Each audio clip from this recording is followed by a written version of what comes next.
क्योंकि एक बिल्डअप में जो बेसबॉल खेला जा रहा है पिछले 1-1.5 साल हो गया, अब आप मान के चल रहे थे यार इंग्लैंड का असली टेस्ट ही एशेज है, क्योंकि आप जब सीरीज खेल रहे हैं WTC फाइनल जाने का कोई प्रेशर नहीं आपके पास, वो आप ऐसे खेल सकते हो कि हाँ भाई हम टेस्ट क्रिकेट को बहुत ज्यादा इंटरेस्टिंग बना सकते हैं। लेकिन जब आप एशेज में हारोगे कोई इंटरेस्ट नहीं पूछेगा, सब सवाल उठाएंगे भाई अब कहां है बेसबॉल जो आप पाकिस्तान में कर रहे थे, जो आपने न्यूजीलैंड के अगेंस्ट कर दिया, अफ्रीका के वर्सेस कर दिया। You have to show it here. चलिए एक ही गेम हुआ है, आगे भी आई थिंक बेन स्टोक्स इस चीज को डिफेंड नहीं करेंगे, वो एक्सेप्ट करेंगे ऑस्ट्रेलिया प्लेड ब्रिलियंटली वेल, और जो उनसे कॉल्स में आप कह सकते हैं कैप्टनसी कॉल्स में उनकी तरफ से वहां पर दिक्कतें आई, तो वो आप कह सकते हैं कि बहुत बड़ा एक फेलियर उनके लिए हो सकता है, एक सेटबैक हो सकता है। लेकिन definitely England will continue to back their baseball. मुझे ऐसे ही लगता है कि कोई दिक्कत नहीं है, एक रिजल्ट नहीं आया, एक्सेप्शनल था, मुकाबला एक्स्ट्रा ऑर्डिनरी था। एक सेशन आपका वहां पर बारिश की वजह से रद्द हो गया, लेकिन उसके अलावा भी आप देखते हैं कि गेम में उतना इनफ टाइम था कि आपका ये सॉर्टेड हो, ये आपका मतलब सेटल हो जाए। 171 रन, 7 विकेटें।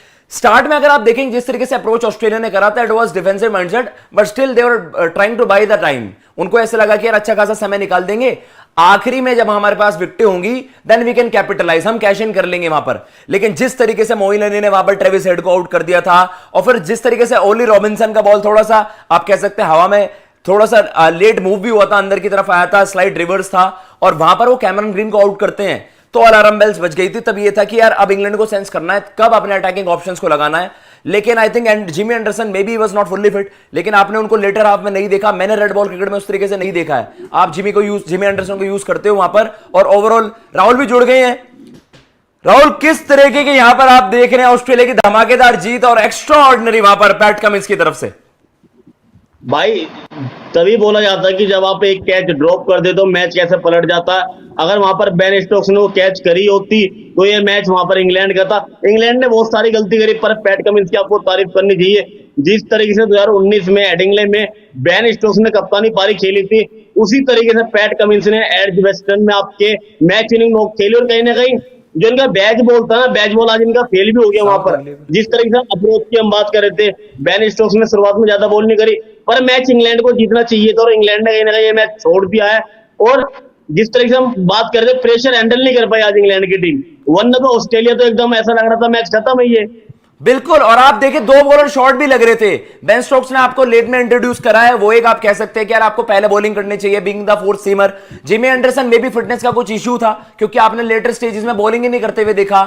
मे बी आपने नई बॉल लेने में थोड़ा सा डिले कर दिया वहां पर, आप पहले ले सकते थे। चलिए बहुत ज्यादा लेट कर दिया आपने नई बॉल। मुझे तो लग रहा था कि आप नई बॉल लोगे, नई बॉल से विकेट आने के चांसेस ज्यादा रहते, लेकिन आपने वहां पर न्यू बॉल ली नहीं वहां पर, और न्यू बॉल लेट आपने न्यू बॉल लेने में इतनी देरी कर दी कि जब तक आपका मैच वहां पर खत्म ही हो गया था। लेकिन पैट कमिंस ने सही अप्रोच दिखाई, सही, और ड्रॉ के लिए नहीं गए। उन्होंने एक ही चीज सोची, या तो आज हम हारेंगे या तो आज हम जीतेंगे, ड्रॉ में नहीं करवाना। और यही इंटेंट होती है, जब आप कहीं ना कहीं रिस्क लेते हो तो आपको जीत मिलती है।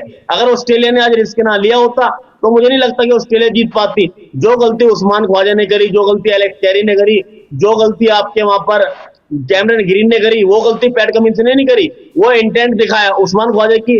जब हम टी टाइम पर भी मैंने बोला था भाई उस्मान ख्वाजा बहुत ज्यादा सेल में चले गए अब, और इनका बड़ा मुश्किल लग रहा है कि अब यहाँ से ये कुछ कर पाएंगे।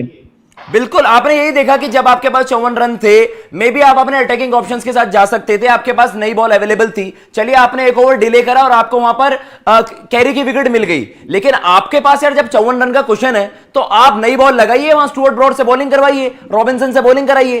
क्योंकि उसके बाद आपने देखा 1 ओवर में 14 रन आते हैं, 2 छक्के मारते हैं सामने रूट के, और प्रेशर वहां से ऑफ हो गया। फिर आपको समझ नहीं आया, फील्ड पैक करके चलें, फील्ड स्प्रेड कर दें, सिंगल्स आपके इजीली अवेलेबल है। और कहीं ना कहीं आपने ओवर ट्राई ज्यादा करा, किसी ने यॉर्कर ट्राई नहीं करी।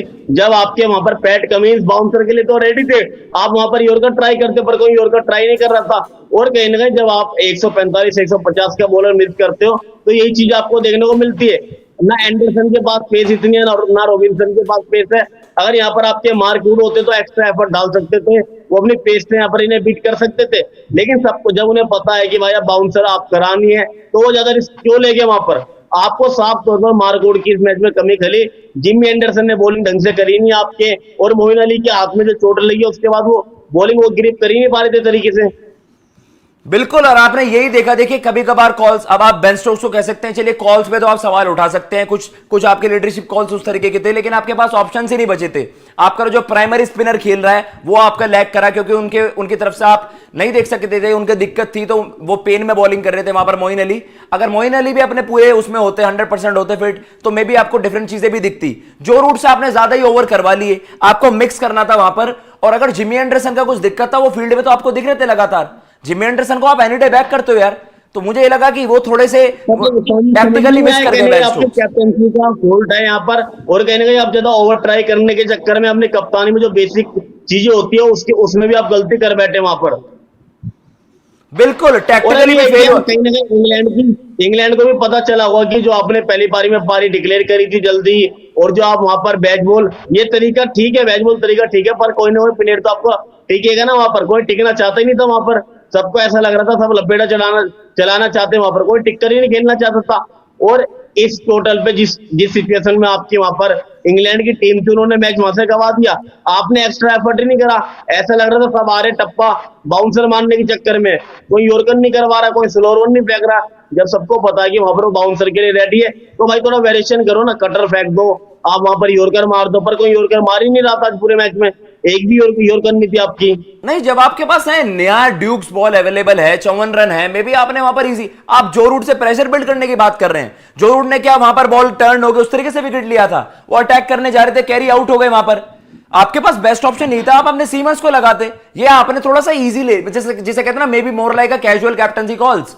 आपने वहां पर जो वहां से 14-15 रन बहुत होते हैं, ऐसे 50 से 35 साइकोलॉजिकली बहुत बड़ा डिफरेंस आ गया एक ही ओवर में। वो 14-15 रन का ओवर आता है वहां से, फिर उसके बाद आपको समझ नहीं आ रहा फील्ड खोलें या फिर अंदर करें। फील्ड अंदर थी, वहां पर नेथन लायन भी आपके सर्कल को पार करके चौका मार दिया ब्रॉड को, तो वहां पर आप पैनिक ही कर गए फिर। और जब 20 रन रह गए ना, तो आपको समझ ही नहीं आ रहा यार क्लोज इन करें। वहां पर पैट कमिंस आपने देखा डेस्परेट बिल्कुल ही नहीं लगे, उनको समझ आई थी भाई, उन्होंने आखिरी चौका भी ऐसा नहीं मारा कि लप्पा ऊपर चला दिया।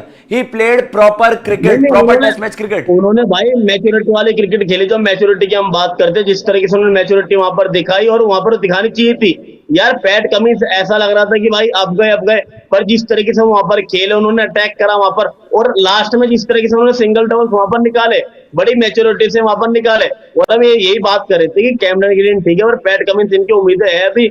और भाई जिस तरीके से कहीं ना कहीं एसएच में इससे बेस्ट शुरुआत नहीं हो सकती थी इस एसएच की, और 2005 वाली हार का भी बदला ले लिया वहां पर इन्होंने। ऑस्ट्रेलिया ने जिस तरीके से हेडिंगले आ रही है, 2005 में आ रही थी, आज कहीं ना कहीं इंग्लैंड काफी निराश होगी, और प्रेशर पूरी एसएच में अब इंग्लैंड के ऊपर होगा। और कहीं ना कहीं इंडिया के लिए भी आज अच्छी बात यह है कि इंग्लैंड भी कह रही होगी यार वर्ल्ड चैंपियंस हमारे, जो इतनी तगड़ी टीम है यहाँ पर, क्योंकि इंग्लैंड को भी हरा दिया वहां पर, इंडिया को भी हरा के आ रही है, तो इसलिए ऑस्ट्रेलिया की बेस्ट टीम आपको लग रही है कि क्यों बेस्ट टीम है। और हम पहले भी बात कर रहे थे कि इंग्लैंड आपको ऑस्ट्रेलिया के आगे इतना इजी नहीं रहेगा आपको बैट बॉल खेलना, क्योंकि उनके पास क्वालिटी बॉलिंग है, और प्लानिंग आप उनकी देखो।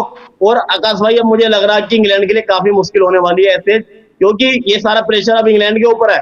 अब देखना कल तुम इंग्लैंड का मीडिया हाहाकार मचा देगा कि आपने पारी जल्दी डिक्लेयर क्यों कर दी, आपने वहां पर न्यू बॉल क्यों नहीं ली, बेन स्टोक्स ने बॉलिंग ज्यादा क्यों नहीं करी, मोइन अली को आपने क्यों खिलाया। तो कल देखना इंग्लैंड की मीडिया मतलब हाहाकार मचा देगा इस हार के ऊपर।